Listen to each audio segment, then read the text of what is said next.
Our FFA Chapter Tribute is brought to you by Pioneer, developing new generations of seed innovations for new generations of farmers. Pioneer, what's next happens here.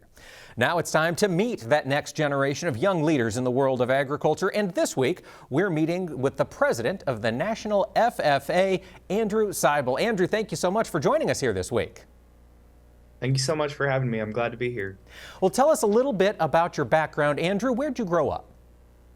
I grew up in a small town called Roanoke, Virginia, third generation on my family's farm where we have beef cattle and wine grapes, and I was raised by an agricultural educator, so FFA and Ag Ed have been a huge part of my life from the very beginning.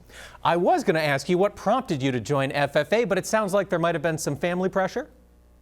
Yeah, absolutely. My dad became state staff right after I was born, so I grew up backstage, going to national convention, going to state convention, so it was in my blood from the very beginning. And so now you get to see all of those things from a little bit different perspective. Andrew, if you would, for those of us who have never served at the national level in FFA, what's your day-to-day like as president? Our day-to-day is very different every single day. My teammates and I, all six of us, we spend over 300 days on the road. We put in about 150,000 miles individually, and throughout those days, we do things like visiting our corporate partners. We visit members at their schools, at larger events like their state conventions, and just being able to see our members where they are each and every single day. It's never the same. It's always a little bit different. We're living out of suitcases, living in hotels, but it's the biggest blessing of all because in order to serve those members to the best of our ability, we need to be able to hear their stories where they are every single day, and we get to do that. That's fantastic. So over the year, you're spending a lot of time visiting the members where they're at. But Andrew, I understand in FFA, once a year, all those members come to one central location. How big of a responsibility is planning convention for the national officer team? It is a huge responsibility, but it's actually a responsibility that we haven't looked at too much yet.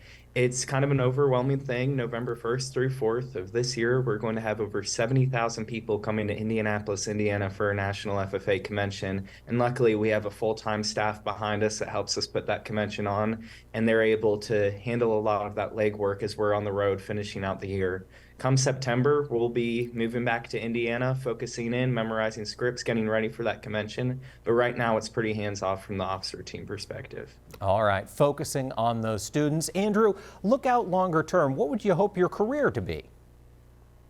You know, I'm still exploring that. This year has opened a lot of opportunities, and I thought it would help me figure out what I wanted to do with my life. But honestly, it's made it a little bit more confusing because there's just so much opportunity within agriculture.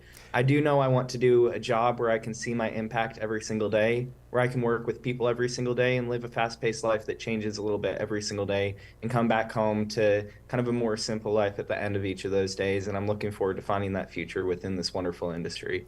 It certainly sounds like the ag industry might have something that would fit that bill. Andrew Seibel, National FFA President, thank you so much for talking with us this week. Yeah, absolutely. Thank you so much for having me. We wish you the best of luck as your year of travels goes on, and good luck getting that convention put together for the 2023 year. Thank you so much.